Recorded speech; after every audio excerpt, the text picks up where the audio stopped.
No, zdaj pa bom tukaj majčkeno povzel študije, ki sem jih izbral, vse s PubMeda. Prva študija iz avgusta, zdaj ene par študij celo iz avgusta, čisto nove, so delali študijo na možganih od podgan in so ugotovili, če so podganom dodali omega-3 maščobne kisline, da se je preprečil razvoj teh znotraj možganskih strdkov oziroma se niso mašile žile v možganih teh podgan.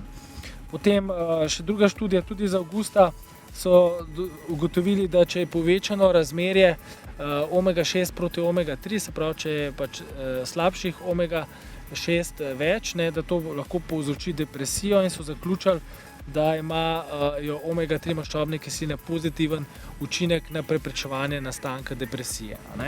No, potem tretja študija, ki je bila meni zelo zanimiva, ker so gledali vpliv omega-3 maščobnih kislin na povadbeno bolečino v mišicah, se pravi po domače povedano na naš muskelfiber. Imeli so dve skupini, ženska populacija, ki so delale vadbo, jemali so omega-3 maščobne kisline v visokih dozah, 6 gramov celo na dan, in so delale 10 serij do odpovedi, upogib komolca in iztek kolena, se pravi vajo za biceps, pa vajo za kvadriceps. In na to so delali meritve, in dejansko so ugotovili, da so bile manjše bolečine v skupini pri ženskah, ki so jemale omega-3 maščobne kisline nekje za celo 40%. No, potem naslednja študija, kar je bila tudi zelo zanimiva, so ugotavljali vpliv maščobnih kislin omega-3 na izgubo mišične mase pri starejših, da omega-3 maščobne kisline varujejo pred izgubo mišične mase pri starejših. Če so jemali te omega-3 maščobne kisline vsaj 8 tednov.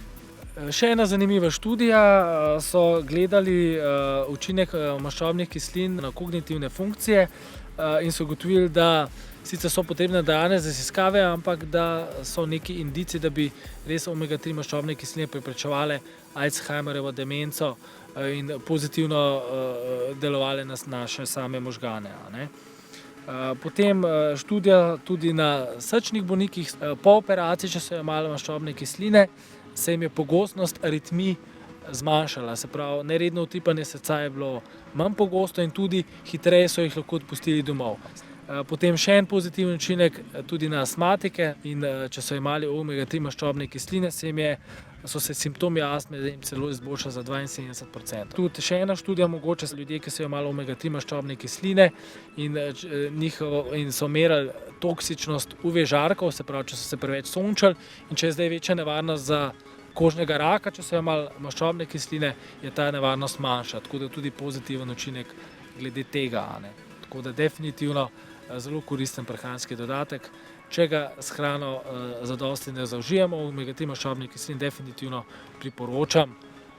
Tudi naš način življenja, zahodna dieta, definitivno večino ljudi premalo zaužijemo, tako da kar priporočam omega-3 maščobne kisline.